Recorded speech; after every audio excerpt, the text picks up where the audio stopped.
வணக்கம் ஜோதிட அன்பர்களே. வரும் பிப்ரவரி 5ஆம் தேதி செவ்வாய் பெயர்ச்சி நடக்கிறது. செவ்வாய் பகவான் தனுசு ராசியில் இருந்து மகர ராசிக்கு இடப்பெயர்ச்சி அடையப் போகிறார். அங்கே 1.5 மாதத்திற்கு உச்சம் பெறுவார். தவிர அங்கு உடன் சுக்கிரனுடைய சேர்க்கையும் இருக்கும். பொதுவாகவே ஒரு கிரகம் உச்சம் பெற்றாலோ இல்லனா ஆட்சி பெற்றிருந்தாலும் அதனோட பலன் நம்ம முழுமையா பெற முடியும். அதனால ஜோதிடத்துல இந்த ஆட்சி மற்றும் உச்சம் பெற்ற கிரகத்தினுடைய தன்மையும் நம்ம முழுமையா பார்க்கணும். ஏனா இங்க சுபகிரகம் இருக்கு, அசுப கிரகமும் இருக்கு. ஆனா இந்த சுபம் அசுபம் அப்படிங்கறதெல்லாம் நேர காலத்துக்கு தகுந்த மாதிரி, குணங்களுக்கு தகுந்த மாதிரி மாறுபடும். அந்த வகையில ஜோதிட ரீதியா பார்க்கும் பொழுது இந்த செவ்வாய் கால்வாசி சுபராகவும் 3/4 வாசி அசுபராகவும் தான் சொல்லப்படுது.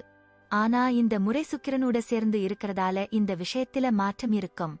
தவிர பொதுவாவே இந்த செவ்வாய் உச்சம் பெற்றால் சில விஷயங்கள் சாதகமாகவும் இருக்கும், சில விஷயங்கள் பாதகமாகும்.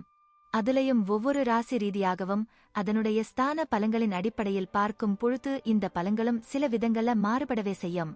அப்படி ஒவ்வொரு ராசிக்கும் என்ன மாதிரியான பலங்கள் இருக்கும் அப்படிங்கறது பத்தி பார்க்கலாம். இந்த வீடியோ உங்களுக்கு பிடித்திருந்தா மறக்காம லைக் பண்ணுங்க, ஷேர் பண்ணுங்க, சேனலை சப்ஸ்கிரைப் பண்ணுங்க.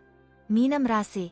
மீனா ராசிக்கு செவ்வாய் 2 மற்றும் 9ஆம் இடங்களுக்கு அதிபதி ஆவார். அவர் ராசிக்கு லாபஸ்தானத்தில் அமர்ந்து உள்ளதால் பணப்புழக்கம் அதிகரிக்கும். நண்பர்கள், உறவினர்கள் உதவி செய்வார்கள். தொலைதூர பயணங்கள் செல்வீர்கள். வீட்டிற்கு தேவையான பொருட்களை வாங்குவீர்கள். உங்களுடைய நிர்வாகத்திறன் அதிகரிக்கும்.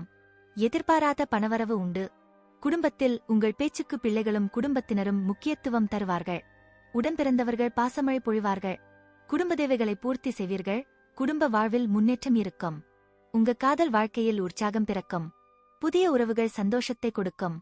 உங்க உடல் ஆரோக்கியம் அற்புதமாக இருக்கும். ஆன்மீக விஷயங்களால் ஆதாயம் உண்டு. கடினமான விஷயங்களை கூட போராடி முடித்து காட்டுவீர்கள். தொழில் ரீதியாக போட்டி பொறாமைகள் அதிகரிக்கும். சாமர்த்தியமாக செயல்படவும், தைரியமாகவும் தன்னிச்சையாகவும் சில முக்கிய முடிவுகள் எடுப்பீர்கள். உறவினர்களுடன் அன்போடும் பாசத்துடனும் பழகுங்கள். பேச்சாற்றல் நிறைந்திருக்கும். பேச்சில் ஆர்வமும் கலகலப்பு தன்மையும் ஏற்படும். தொலைநோக்கு சிந்தனை அதிகரிக்கும். கலைநயத்தோடு செயல்படுவீங்க. சொத்து பிரச்சினை தீரும். விற்காமல் இருந்த நிலங்களை நல்ல லாபத்திற்கு விற்கலாம். சிலருக்கு ஆடை ஆபரண சேர்க்கை உண்டாகும்.